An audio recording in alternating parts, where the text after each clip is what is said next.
신백고급 인사 안녕하세요. 안녕하세요. 위클리의 문희정입니다. 이학범입니다. 오늘은요 동물 건강보험과 관련된 얘기를 해보려고 합니다. 민홍철 의원이 최근 반려동물 공보험과 관련된 법 개정안을 발의를 했는데요. 사람으로 치면 국민건강보험제도와 같은 공보험을 얘기하는 거죠. 맞습니다. 민홍철 의원이요, 반려동물 진료 관련 공적 보험을 체계적으로 구축할 수 있는 법적 근거를 마련함으로써 반려동물 소유자의 부담을 경감하고 반려동물의 보건 증진에도 기여하려고 한다라고 하면서 수의사법 개정안을 발의했습니다. 어떤 내용이 담겨 있냐면 농식품부 산하에 반려동물 진료보험 심의회를 구성하는 내용입니다. 그래서 이 심의회는 반려동물 진료보험의 목적물, 보상하는 질병의 범위, 비용, 보험료율 이런 것들을 논의하게 됩니다. 그런데 현재 그 실손보험 같은 펫보험은 있거든요. 있죠. 저희가 이 펫보험 관련 얘기도 여러 번 들은 것 같은데 그때마다 활성화가 잘 안 된다라는 말씀을 드렸었는데 일단 공보험은 없는 상태고요. 사보험인 펫보험은 어느 정도 활성화가 됐나요? 펫보험의 경우에는요, 현재 메리츠화재, 삼성화재, DB손해보험 등 10개 손해보험사가 펫보험 상품을 판매하고 있습니다. 근데 올해 1월부터 9월까지 63,113건의 신규 계약을 해서 이미 작년에 연간 신규 계약 건수를 넘어섰습니다. 오. 보험료 수익도 559억 원으로 이제 전년에 468억 원보다 늘어났습니다. 그리고 펫보험 가입률도 2018년에는 0.1%였는데요. 2023년에는 1.4%로 증가했습니다. 네. 펫보험 시장도 점점 커지고는 있는데 뭐 그래도 여전히 전체적으로 보면 가입률은 1%대에 그치고 있습니다. 맞습니다. 자, 그런데 이 사보험인 펫보험은 말 그대로 보험회사 상품을 보고 반려인이 이거 마음에 들어요 이러면 본인이 이제 보험료를 내고 혜택을 받는 거잖아요. 그렇죠. 그런데 이번에 발의된 법에서 얘기하는 보험 같은 경우에는 우리 건강보험 제도처럼 반려동물을 키우면 의무적으로 보험료를 내고 그리고 우리 아이가 아파서 동물병원에 가게 되면 혜택을 보는 거잖아요. 그렇죠. 공보험입니다. 의무적으로 네. 보험료를 내고 사실 이렇게 되면은 약간 논란의 여지가 좀 있지 않을까라는 생각이 들거든요. 맞습니다. 이 법안이 발의되자마자 지금 이제 찬반 논란이 거세지고 있습니다. 제가 알기로는 전 세계적으로 반려동물 공보험을 성공적으로 잘 운영하는 나라는 없습니다. 그래서 이거에 대해서도 이제 사회적인 합의가 되겠냐 이런 지적이 나오고 있고요. 보험료를 부과하려면 반려동물이 특정이 돼야 되잖아요. 그럼 결국에는 동물 등록을 한 반려견이 이제 기준이 될 텐데 이 보험료 부과를 회피하기 위해서 동물 등록을 하지 않는다거나 아니면 기존에 키우던 동물을 유기하거나 뭐 이런 아이쿠. 지적도 있습니다. 또 동물병원에 갔을 때 본인 부담이 지금 너무 크기 때문에 어떻게든 공보험이 도입됐으면 좋겠다라고 이제 찬성하는 의견도 있습니다. 실제로 사람 병원에 가면은 우리가 직접 내는 돈은 진료비는 크진 않거든요. 그렇죠.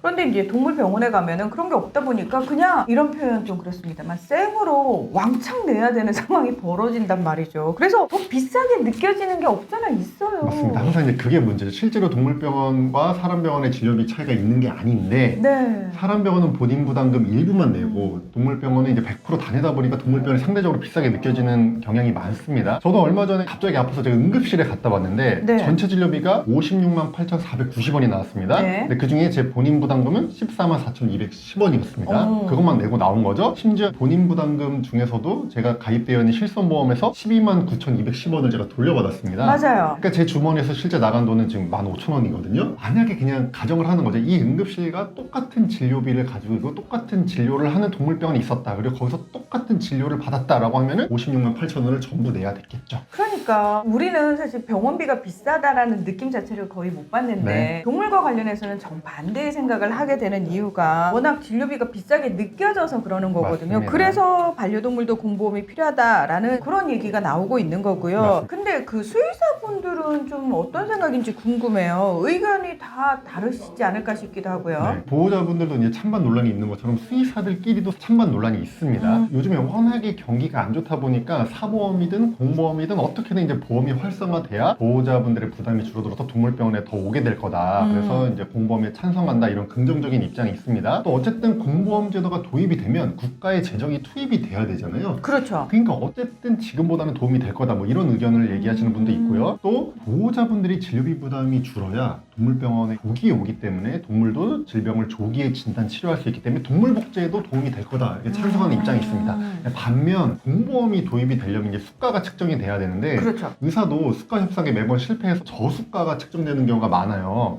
그래서 동물 의료도 공보험이 도입이 되면 아마도 매우 낮은 수가가 측정될 수밖에 없고 그러면 오히려 도움이 안 될 거다 이렇게 반대하는 분들도 있습니다. 그러니까 공보험이 도입되면서 오히려 수가가 낮아지면서 전체 동물병원에 피해를 줄 거다라는 입장이죠. 사람도 급여 항목에 수가가 낮게 측정이 되다 보니까 기형적으로 비급여 시장이 커지고 손해보험 시장이 커진 그런 사례가 있긴 있습니다. 수가가 좀 문제인데 여기에 대해서는 좀 참고할 만한 자료가 있는데요. 반려동물은 아니지만 농장동물 분야에서는 가축질병치료보험 시범 사업을 하고 있거든요. 근데 여기도 수가가 있죠. 있습니다. 이 가축질병치료보험은 NH농협 손해보험이 보험을 운영을 하고요. 보험에 대해서 농가는 보험료의 절반만 냅니다.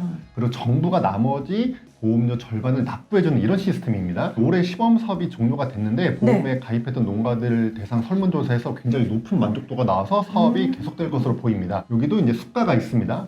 보상 한도액인데요. 네. 예를 들어서 소의 설사, 장염, 장출혈은 평일에 이제 10만 원까지 보상을 해줍니다. 야간이랑 휴일에는 13만 원으로 보상 한도액이 정해져 있습니다. 그런데 시범 사업이 진행된 이후에 수년 동안 보상 한도액이 한 번도 인상되지 않았습니다. 그래서 수익에서는 이 수가 관련해서 이 점을 참고할 필요가 있습니다. 그런데 이 반려동물 공보험과 관련해가지고 논의가 시작된 건 이번이 처음이 아니거든요. 네. 지난 국회에서 조정훈 의원이 반려동물 진료보험법 제정안을 발의를 했는데 이 법안을 준비할 때 전문가들과의 논의 과정에서 사회보험 방식의 공보험 제도도 논의가 된 적이 있다고 합니다. 맞습니다. 논의를 했었는데요. 최종적으로는 정부가 보호자의 펫보험료, 사보험료를 지원을 하고 반려동물 보험 사업자, 손해보험 회사들이죠. 네. 거기에 운영관리 비용을 지원하는 형태로 법이 발의가 됐습니다. 그러니까 논의를 충분히 했지만 그만큼 반려동물 공보험이 쉽지 않다는 것을 뜻하는 거죠. 네. 근데 해당 법안마저도 임기 만료 폐기가 됐습니다. 국회 입법조사처도 의견을 낸 적이 있습니다. 맞습니다. 2022년 국정감사 이슈 보고서에서 반려동물 보험 대책을 언급을 했는데요. 이때 네. 공보험에 대해서도 의견을 낸 적이 있습니다. 국가에서 의료비를 지원하는 사례는 해외도 없고 공보험 제도는 먼저 반려동물의 공공성 및 재원 마련에 관한 검토를 해야 된다.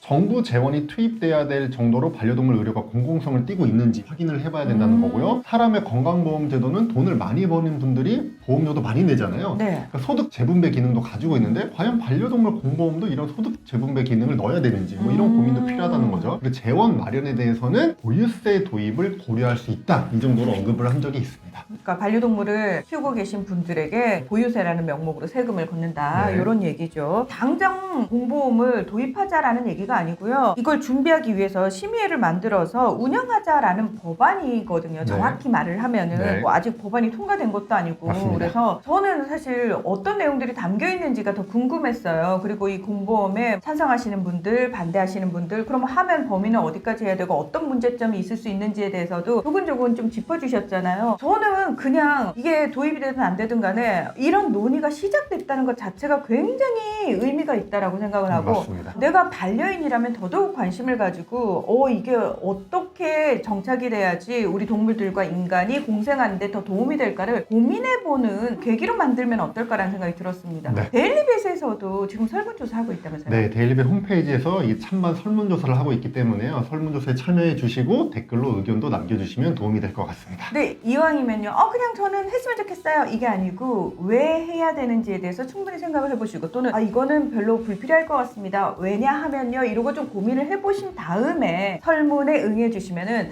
진짜 도움이 되는 결과가 되겠죠? 네, 자, 오늘 위클리벳은 여기서 마무리하겠습니다. 함께 해주셔서 고맙습니다. 감사합니다.